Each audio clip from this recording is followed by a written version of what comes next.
នឹងហើយវិលមកជួបខ្ញុំសាច់ជាថ្មីម្ដងទៀតថ្ងៃនេះខ្ញុំនឹងបន្ត5ពាក្យទៀតទាក់ទងនឹងពាក្យបច្ចេកទេសដែលយើងប្រើប្រាស់ក្នុងវិស័យសំណងជាភាសាចិន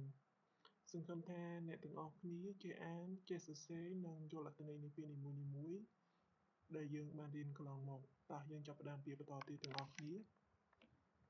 ពាក្យទី1នោះគឺអានថាហួមួគឺក៏ម្យ៉ាងទៀតយើងអាចនិយាយបានថាហួតុងប៉ានមួជាភាសាអង់គ្លេសបានន័យថា slip form នឹងនេះយើងក៏អានជាខ្មែរថា slip form ដូចគ្នាដោយសារពាក្យកម្ចីមួយចំនួនគឺយើងអត់ទាន់មានបកប្រែជាភាសាខ្មែរចេញពាក្យបន្តមកទៀតនោះគឺ地下室地板地下室地板ជាភាសាអង់គ្លេសបានន័យថា basement slab ឬក៏យើងប្រែជាភាសាខ្មែរថាជាន់ក្រោមដីពាក្យបន្តមកទៀតនោះគឺទីមានឆောင်း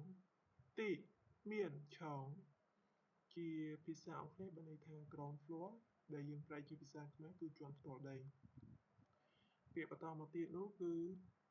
ជាឆောင်းជាភាសាអង់គ្លេសបានន័យថា masonry ឬក៏យើងហៅជាភាសាខ្មែរគឺជាន់ឡើងទឿនឹងឯងពាក្យបន្តមកទៀតនោះគឺអ៊ី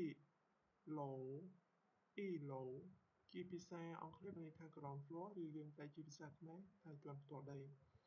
នឹងហើយវីដេអូរបស់យើងនេះក៏មានត្រឹមតែប៉ុណ្្នឹងដែរសង្ឃឹមថាអ្នកទាំងអស់គ្នាចេះអានចេះសរសេរហើយ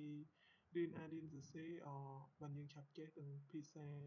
ជាពិសេសគឺភាសាចិនហើយជួបគ្នានៅវីដេអូបន្តទៀតនៅថ្ងៃស្អែកអរគុណទាំងអស់គ្នាដែលតែងតាមដានវីដេអូរបស់ខ្ញុំ